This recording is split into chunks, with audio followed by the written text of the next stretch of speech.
Yes, alright. Nkulamusizaako nnyo mukwano gwange yonna gy'osinza obba ng'otuwuliriza weebale kwekuumira ku mayingo gano aga UG Update TV era ng'okola ky'amaanyi nnyo okubeerako. Mbakulisaayo nnyo enkya y'obwaleero mukulike obwakedde. Obudde bwakinnyika ggobe ne waffe mu Uganda simanyi ewuwo kiri kiti eyo gwe gy'osinza okuba ng'otuwuliriza kansuubire nti n'obwammwe buli weebutyo naye nga tebubakoze bubi. Kaakati nno etteeka eryagala okufulumizibwa Mwami Yoweri Kaguta Museveni erya UPDF Amendment Bill lirinnye enkandaggo. Lwaki abaka mu Parliament bavuddeyo abasinga nga bawakanya etteeka lino okubanga liyisibwa. Parliament yatudde eggulo tukimanyi bulungi nnyo naye ba ministers oba ababaka ba Parliament ab'enjawulo bagenze maaso n'okubanga boogera ku nsonga eno ku decision eno eyagala okukolebwa nga weetali nnuŋŋamu eri enteekateeka za Uganda singa banaaba nga baagala okubanga eggwanga ligenda mu maaso n'okubanga lipromotingibwamu justice obwenkanya ku buli muntu abeere n'obwenkanya mu ngeri gy'ayinza okuba ng'alamulwamu. Bagamba etteeka lino teryandiyisiddwa.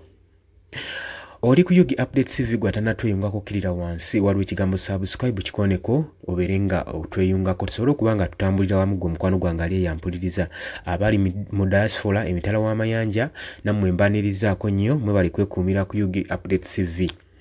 Kaakati nno Mega Sseggona ng'abadde asinziira ku TV station emu yagenze maaso n'okuwakanya ekirowoozo kino ekya Mwami Yoweri Kaguta Museveni ng'amugamba nti tosobola kwogera nti nno ogenda tteeka empisa mu magye mu UPDF nga mutabani wo Muhoozi Kainerugaba akulemye okudisipulininga. Jjukira nti nno etteeka lino lyabagiddwa nga ligenda kubanga liwa omwaganya UPDF okusobola okulaba ng'ewozesa ba civilian mu military court. Kaakati Sseggona abikubyemu ebituli agamba eno act tejja kubanga eyisibwa era tekijja kubeera kikolwa kirungi eri bannansi.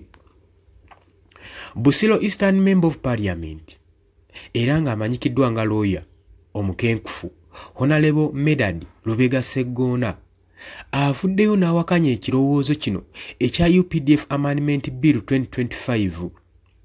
Eno nno biiru eyasomeddwa olunaku olw'eggulo mu Parliament ng'agezaako okwogera ne NBS ku makya ku Morning Breeze agamba nti Medad Sseggona agamba nti no biiru eno egenda kubanga ekozesebwa just protectinga ba powerful individuals abali mu government naddala mutabani wa Mwami Yoweri Kaguta Museveni General Muhoozi Kainerugaba.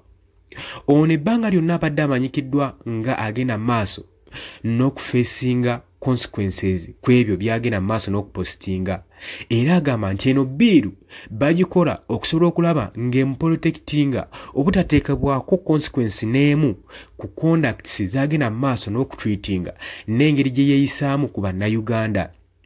Tosobola tugamba nti biiru eno ogikoze kupromotinga mpisa mu magye ate nga mutabani wo ye kennyini akyeyisa ng'ensolo ate n'atavaayo kuvunaanyizibwa. Sseggona agenda maaso n'okubanga alumiriza Mwami Yoweri Kaguta Museveni era ng'agattako ng'agamba Museveni wabanga ddala kituufu ayagala mpisa mu magye era nga biiru eno ekigiyisa promotinga discipline yandibadde atandikira ku mutabani we agenze maaso n'okutokyalinga bannayuganda n'amukolako prosecution amuprosecuting n'amuvunaanira ddala nga bwe kyetaagisa ku ebyo byagenda mu maaso ne byayise reckless tweeting saako ne options nnyingi nnyo z'akoze ng'alaga actions ku bannayuganda ng'agenda maaso n'okubatokyalinga n'okubabonyaabonya n'okubabuzaawo n'okubakuba emiggo emiyitiridde n'abakubanga ekyokutale. N'amugamba nga bwe yakola Jeno Kale Kayihura Sejjusa saako n'abalala bw'atyo bwe yandikoze mutabani we Muhoozi Kainerugaba wabanga agamba omulamwa gwaliko oguleetesa biiru eno gwakuzza mpisa mu kitongole kino ekya Uganda People's Defence Force. Agamba executives balina right okuleeta biiru eno tagaanye naye particularly eri dangerous ku muntu omu agamba engeri amendment bill eno gyereeteddwamu era n'engeri gyepushingibwamu kiraga nti nno waliyo obunafu bw'amaanyi bwe baagala okuteekawo okunafuya Supreme Court era ng'amaanyi amalala gonna baagala gawa amagye agenze mu maaso n'okulabula nti mwegendereze engeri eno biru gyepushingiddwamu nga n'omusimbi ogw'amaanyi gwayiibwawo gw'obukadde 10 okuliisa ababaka ba Parliament okusobola okulanga bapushinga amendment bill eno yandibanga ekigendwa kyayo kunafuya Supreme Court egenda maaso n'okuwozesa abasiviliani abula amaanyi gakwatibwe obuyinza buddizibwe amagye gabeere nga ge galuulinga ebisigadde mu kuwozesa abasiviliani. Sseggona era agenda maaso n'okugamba Supreme Court agenda maaso n'okugamba nti nno ekyewuunyisa abantu ababiri abakulembedde amendment bill eno mwe muli Anthony General saako ne Honorable Oboth lawyer amanyikiddwa obulungi ategeera amateeka obulungi ennyo ate nga tebadisavinga agamba kyokka newankubadde olabanga balooya naye tebadisavinga positions zino kubanga webabanga tebasobola na kuadvisinga President Museveni mukama waabwe ku kyekituufu agamba nti mwami Museveni nsobola okumusonyiwa kubanga nkimanyi bulungi nti ye tamanyi mateeka naye ate si bano ababiri abamanyi amateeka obulungi era nga balooya kitegeeza nti zino ensobi bagenda mu maaso n'ozikola nga balaba ate era nga balina n'ekigendererwa. Annyonnyola nti Supreme Court already yali eluulinze era ng'egamba court martial teri fit era nga tekiri na fair era tekiri independent. Agamba tekiri fair wadde n'omulundi n'ogumu eri martial court okubanga eruulinga ng'ewozesa ba civilian. Agamba nti independent court saako n'abalala tebeetaaga change mu mateeka tewaliwo nkyukakyuka gye twetaaga mu mateeka. Lwaki ayogera waati Sseggona? Agamba lwaki tetugoberera bugoberezi decision ekirowoozo ne tukkiriza abantu okubanga batryingibwa mu civilian courts.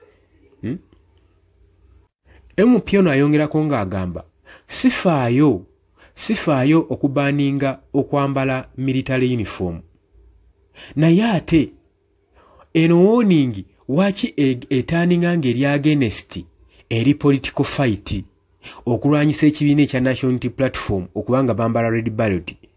Agamba nti nno kino kyawukana nnyo n'amagye ekyambalo kya National Unity Platform kyawukanira ddala nnyo n'amagye era ng'agamba teri soba person yenna teri muntu ali soba asobola confusingibwa bino ebyambalo ebibiri ekyamagye saako n'ekyambalo kya National Unity Platform.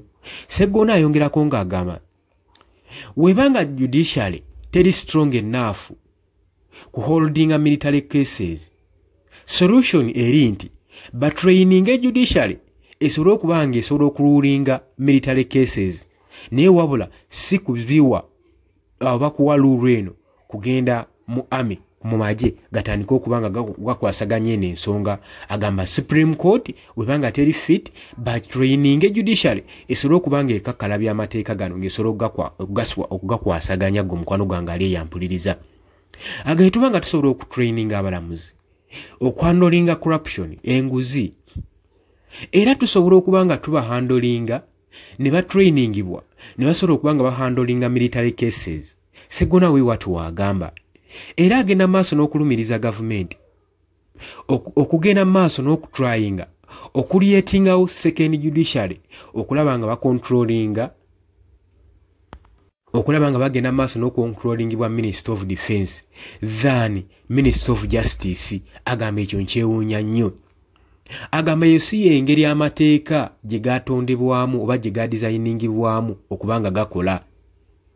Agamba buli mukono mu gavumenti gulina okoperatingibwa independently gulina okubanga gwefuga gugende maaso n'okuweereza bannayuganda n'omutima gumu mu strong message mu bubaka buno obuli strong ennyo bwawadde bwatadde ku bbiiru eno agamba ebyo bye biri emabega wa bbiiru eno era Sseggona agenda maaso n'okujjukiza nti eggwanga livunaanyizibwa n'abantu so si n'amagye. UPDF eriwo ku protecting abantu era nga baliwo tugaadinga so si kuluulinga. Megadi Sseggona bw'atu bw'agamba. Oli ku Yugi Update TV kosinza obba ng'otuwuliriza. Olowooza otya ku ndowooza ku nsonga eno oba ku ndowooza ya Megadi Sseggona okubanga judiciary bagenda maaso n'okuba nga bagiteekamu oba financial bill eyite financial bill ziyisibwe kubanga bwe kimu bakisobola bagende maaso n'okutendeka judiciary okusobola okulaba nga bahandolinga military cases bwe baba nga bagamba nti no Supreme Court esobola gihandolinga then baba training kubanga ne Supreme Court yavaayo neerulinga ng'egamba nti military court martial court teyinaamu wadde ettondo ly'obumanyirivu okuwozesa ba civilian kitegeeza ki nabo bagenda ba traininga bu trainings okusobola okulaba nga bahandolinga embeera eno. So there is no need of changing constitutional rights. Amateeka nga wegabagibwa wegadesigningibwa gasigalewo just ba training webaba nga balaba nti tebali equipped kimala experience kimala okusobola okulaba nga bahandolinga military cases. Nze ndowooza eyo endowooza entuufu gwe simanyi ndowooza yo osobola okujja mu comment section n'oteekayo endowooza yo. Oli ku Yugi Update TV gw'atannatweyungako genda wali wansi waliwo ekigambo subscribe kikoneko obeere nga otweyungako. Mbagaliza olunaku olulungi mweraba.